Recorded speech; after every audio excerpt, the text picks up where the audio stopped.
તમને દાદા વંદુના પદમાંથી શું પરચો મળ્યો હતો? હમણાં વંદુના પદે ઘા પડી છે કૂવામાં ઘા પડી ગઈ એટલે પછી કોઈ કાઢનારું નહોતું. પછી મારે તો કીધું ને કે જે વંદુના પદ છે એવા છે અને એની મલપા એવો પ્રેમ છે તે વંદુના પદ બોલો વંદુ સહેજાનંદ રૂપમ સાર ને લોલ આવા જે પદ બોલ્યો ત્યાં 2-4 ભાઈઓ નીકળ્યા ને અહીંયાથી ઘા કૂવામાં પડી છે તે બારી કાઢી અને એ ઘા પાછી અમુક ટાઈમે બીમાર થઈ તે પછી અમારે ઘરેથી કીધું કે જગ્યા કરીને જે ગામ છે અહીંયાથી ગોપીનાથ હાજી કરશે.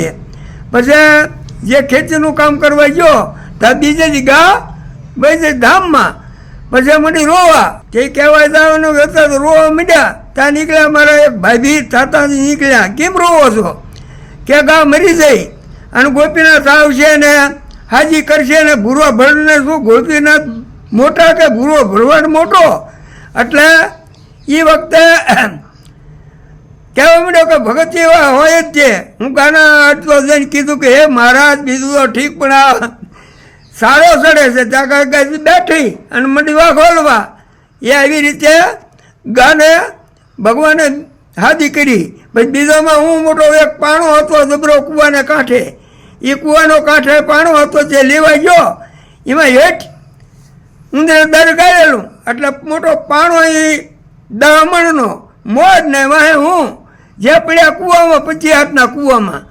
હવે મારી પાસે જે હતા મને કાંઈ વાગ્યું નહોતું. હું હાથ કરી જોયા બધે કહ્યું કાંઈ એક નાકોરીએ ફૂટી નથી. પછી એ વખતે કીર્તન બોલ્યો કે આજ કળયુગમાં પરસા પૂરે પ્રભુજી સ્વામિનારાયણ સચ છે. પછી એ કીર્તન જ્યાં બોલ્યો તો એક ભાઈ નીકળ્યા ક્યાં બોલો છો? મેં કીધું કૂવામાં. અરે ગામને હું માણસોને બોલાવું. અરે બોલાવવા નથી મને કાંઈ નથી થયું અને મારે ભગવાનને હવે 11 વાગ્યા છે પોઢાડવા જવું છે કંઈક દોડું રાંઢ લાવો એટલે એ રાંઢમાં લાવી અને નીકળ્યો બારો અને ભગવાનને પોઢાડ્યા. એટલે ભગવાન આવા દિયાળુ છે. અને એવી રીતે ગઢડે જવું છું કે મારા બેને કીધું કાલ તો મારે પૂનમ છે ગઢડે જવું છે. તે બોલે ખરાબ હતા કે ગઢડે જવાય નહીં અને એ ભગવાન નહીં તને રોટલા આપે. એટલે રાતનો મેં રહ્યો ખરેખરો અને જો ત્યાં એક નંદી આવી તે નંદી તો ઉતરી પણ એક મોટી કેરી કરીને જે નંદી આવે છે ઉમટમાંથી એ બહુ જબરી હતી મોટી.